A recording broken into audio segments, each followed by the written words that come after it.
अस्सलाम वालेकुम दोस्तों। कुछ ॾींहं पहिरियां नस्ट जो H12 कैंपस विज़िट कयो ऐं उते जो social life, culture, academic level ऐं स्टूडेंट्स जो इंटेलेक्चुअल लेवल, सोसाइटीज़ ऐं क्लब्स वग़ैरह ॾिसी मूंखे अंदाज़ो थियो त हिकिड़े स्टूडेंट लाइ हिकु सुठे यूनिवर्सिटी में एडमिशन वठणु केतिरो अहम आहे। पर हीअ जेके यूनिवर्सिटीज़ आहिनि इहे जाम एक्सपेंसिव आहिनि ऐं हिकिड़ो आम सिंधी स्टूडेंट इन्हनि खे अफोर्ड नथो करे सघे। LUMS Lahore university of management and science हिकिड़ी अहिड़ी टॉप क्लास यूनिवर्सिटी आहे जिते तव्हांखे टॉप क्लास जा प्रोफेसर्स मिलंदा, फैसिलिटीज़ मिलंदा ऐं तव्हांखे वॾा टैलेंटेड स्टूडेंट्स मिलंदा जिन सां गॾु पढ़ी करे तव्हांखे पंहिंजा गोल्स अचीव करण में वॾी मदद मिलंदी।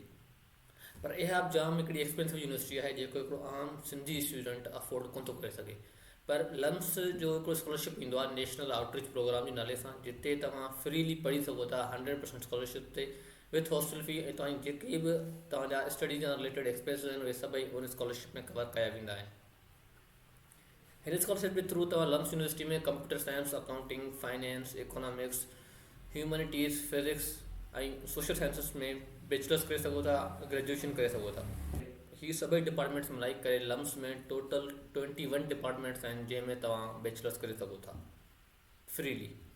एलिजिबिलिटी क्राइटेरिया जी ॻाल्हि कयूं त कहिड़ा स्टूडेंट्स ही ॾी सघनि था ऐं स्कॉलरशिप वठी सघनि था। हीअ स्कॉलरशिप मेनली ईंदो आहे 11th ऐं 12th क्लास जे स्टूडेंट्स लाइ। मैट्रिक जे बेस ते तव्हांखे शॉर्ट लिस्ट कयो वेंदो आहे ऐं उहे स्टूडेंट्स अप्लाई करे सघंदा जिन्हनि अञा ताईं यूनिवर्सिटी में एडमिशन नाहे वरिती। तव्हांजे मैट्रिक जे परसेंटेज ऐं तव्हांजे एप्लीकेशन जे बेस ते तव्हांखे शॉर्ट लिस्ट कयो वेंदो ऐं उनखां पोइ जेके शॉर्ट लिस्टेड स्टूडेंट्स आहिनि उन्हनि खे 2 वीक्स लाइ 2 हफ़्तनि लाइ लम्स में हिकिड़ो कोचिंग सेशन थींदो आहे, उन लाइ तव्हांखे घुरायो वेंदो आहे जंहिंमें तव्हांजा वरी बि सभई एक्सपेंसिस कवर कया वेंदा, ट्रेवल एक्सपेंसिस ऐं जेको तव्हांजो अकोमोडेशन आहे, रिहाइश जो ख़र्चो वग़ैरह हूंदो उहो बि उते ऑन कैंपस कवर कयो वेंदो। हिन कोचिंग सेशन्स में तव्हांखे ॿुधाईंदा त लम्स जे बारे में तव्हांखे ॿुधाईंदा, तव्हांजो टेस्ट कीअं थींदो, तव्हांखे प्रिपेयर कंदा, ट्रेन कंदा। पोइ जेके तव्हां उहो टेस्ट पास कयो था, सिलेक्ट थियो था ऐं तव्हांखे फाइनेंशियल एड जी ज़रूरत आहे त पोइ तव्हांखे इहो स्कॉलरशिप ॾिनो वेंदो ऐं तव्हां उते फ्रीली पंहिंजे प्रिफर्ड डिपार्टमेंट में, प्रिफर्ड फील्ड में वञी करे बैचलर्स करे सघो था। हाणे एप्लीकेशन में तव्हां खां जाम शयूं घुरियूं वञनि जंहिंमें तव्हांजो बायोलॉजिकल इंफॉर्मेशन, तव्हांजो अकेडमिक इंफॉर्मेशन, तव्हांजो फाइनेंशियल इंफॉर्मेशन ऐं last but not the least personal statements घुरिया वेंदा आहिनि जंहिंमें तव्हां खां मेनली 2 सवाल पुछिया विया आहिनि। उहे 2 सवाल कहिड़ा आहिनि अचो त डिस्कस कयूं था।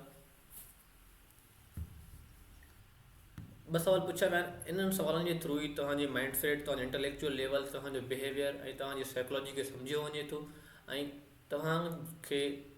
शॉर्ट लिस्ट कयो वञे थो उन कोचिंग सेशन्स लाइ। पहिरियों सवाल छा आहे, discuss your future aspirations and how the degree program you choose at LUMS will help you achieve your goal. यानी कि तव्हांजे फ्यूचर जा गोल्स कहिड़ा आहिनि तव्हां ऐं लम्स में जेको तव्हां प्रोग्राम लाइ अप्लाई कयो पिया उहो तव्हांखे कीअं हेल्प कंदो उहे गोल्स अचीव करण लाइ। हाणे हिन में तव्हां जनरली लिखी सघो था त कंप्यूटर साइंस जो स्टूडेंट आहियां, कंप्यूटर साइंस पढ़णु चाहियां थो, कंप्यूटर साइंटिस्ट ठहणु चाहियां थो, डेटा साइंटिस्ट ठहणु चाहियां थो, लम्स हिकु टॉप यूनिवर्सिटी आहे ॾाढा हुन जेके जनरल हवाल तव्हां करे सघो था। पर जेकॾहिं तव्हांखे वाक़ई हिकिड़ो सुठो पर्सनल स्टेटमेंट लिखिणो आहे त तव्हांखे जाम स्पेसिफिक थी पंहिंजूं पर्सनल ॻाल्हियूं करणियूं आहिनि। पर्सनल स्टेटमेंट में तव्हांजी जेका पर्सनल ज़िंदगी में तव्हांखे कीअं ख़बर पई कंप्यूटर साइंस जे बारे में, तव्हां कीअं सिखियो उन जे बारे में, तव्हांजा जेके हीअं जेके रिसोर्सिस आहिनि उन्हनि खे तव्हां कीअं यूटिलाइज़ कयो आहे, जेको तव्हां टाइम आहे, तव्हांजी एनर्जी आहे, जेको तव्हांजो फैसिलिटीज़ वग़ैरह आहिनि उन्हनि खे यूटिलाइज़ कंदे तव्हां पंहिंजे गोल खे अचीव करण लाइ छा कयो आहे। ऐं हाणे जेकॾहिं तव्हांखे लम्स में उहा डिग्री मिले थी कंप्यूटर साइंस में, इकोनॉमिक्स में, फाइनेंस में, अकाउंटिंग में, फिज़िक्स में या सोशल साइंसिस में, त तव्हां वधीक कीअं सुठा करे सघो था, वर्ल्ड क्लास प्रोफेसर्स खां पढ़ी करे टॉप लेवल जूं फैसिलिटीज़ अचीव करे सघे, कहिड़े रिसर्च सेंटर तव्हांखे हेल्प कंदो, कहिड़ो प्रोफेसर सां तव्हां इंटरेक्ट करे तव्हां वधीक सुठो करे सघो था कमु। मतलब जाम स्पेसिफिक लेवल ते तव्हांखे डेप्थ में वञी रिसर्च करणी आहे उन लम्स जे उन डिपार्टमेंट जे बारे में। तव्हां फलाणो प्रोफेसर टॉप ते आहे, फलाणो जेको रिसर्च सेंटर आहे उते वॾा वर्ल्ड क्लास रिसर्चर्स वेठा आहिनि जंहिं सां गॾु कमु करे ऐं उन प्रोफेसर सां पढ़ी करे ऐं जेके टॉप लेवल जा स्टूडेंट्स ईंदा उन्हनि सां गॾु पढ़ी करे मूंखे वधीक ईज़ी थींदो ही गोल्स अचीव करण में ऐं मां ही वधीक सुठो करे सघंदुसि पंहिंजे गोल्स में। त मतिलबु चवण जी ॻाल्हि इहा त तव्हांखे जनरल हवाल न आहिनि करणा त ऐं ख़ल्क़ जी ख़िदमत करणु चाहियां थो, ऐं हीअं करणु चाहियां थो, ऐं कंप्यूटर साइंटिस्ट ठहणु चाहियां थो, ऐं सिंध जो नालो रोशन करणु चाहियां थो, ऐं पाकिस्तान जो नालो रोशन करणु चाहियां थो, ऐं नोबेल प्राइज़ खटणु चाहियां थो। इहे हिकिड़ो जनरल हिकिड़ो तव्हांजो स्टेटमेंट थियो जेके सभिनी जी फैंटेसीज़ हूंदियूं आहिनि, सभिनी जा गोल्स हूंदा, पर तव्हांखे हुते विथ एविडेंस ॻाल्हि करणी आहे। विथ एविडेंस जाम ज़रूरी ॻाल्हि आहे त तव्हां हींअर ताईं छा छा कयो आहे, जेको तव्हां वटि रिसोर्सिस आहे, टाइम आहे, एनर्जी आहे, तव्हां केतिरो एफर्ट विधो आहे ऐं छा छा कयो आहे उन गोल्स खे अचीव करण लाइ, ऐं हाणे तव्हांखे लम्स में छो खपे।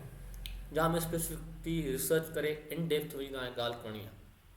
तॾहिं तव्हांजो हिकिड़ो स्ट्रॉन्ग पर्सनल स्टेटमेंट ठही सघंदो। ॿियो सवाल छा आहे, what do you think you should be considered for LUMS NOP national outreach program scholarship. त भाउ तव्हांखे लम्स हिन स्कॉलरशिप लाइ छो कंसिडर करे, तव्हां हुनजी वजह ॾियो। इन में तव्हां वरी जनरल सवाल करे सघो था त भाउ आउं हार्ड वर्किंग स्टूडेंट आहियां, डेडिकेटेड स्टूडेंट आहियां, डिसिप्लिन स्टूडेंट आहियां, जाम पढ़ंदो आहियां हेॾां होॾां,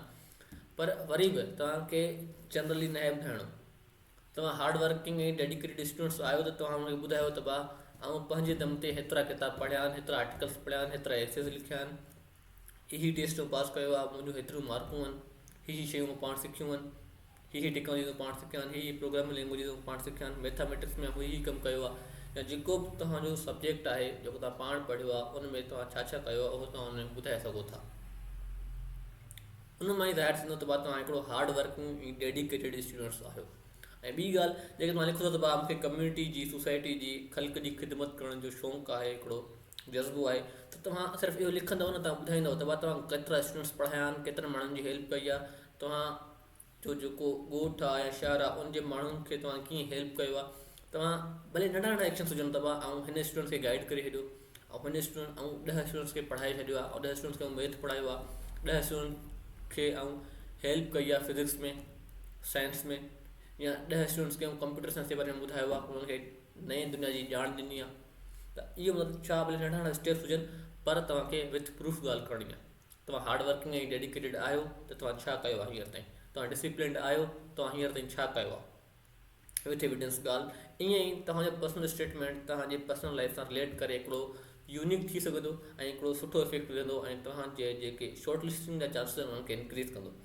वरी बि ऐं हेठि कुझु वीडियोस ॾिना आहिनि जेके उन्हनि स्टूडेंट्स जा आहिनि जेके ऑलरेडी लम्स में पढ़ी रहिया आहिनि, त उन्हनि खे फॉलो करे पंहिंजो हिकिड़ो सुठो पर्सनल स्टेटमेंट लिखी सघो था, ऐं हिन में शॉर्ट लिस्ट थी हिकिड़ी टॉप लेवल यूनिवर्सिटी में फ्रीली पढ़ी सघो था। वॾी महिरबानी।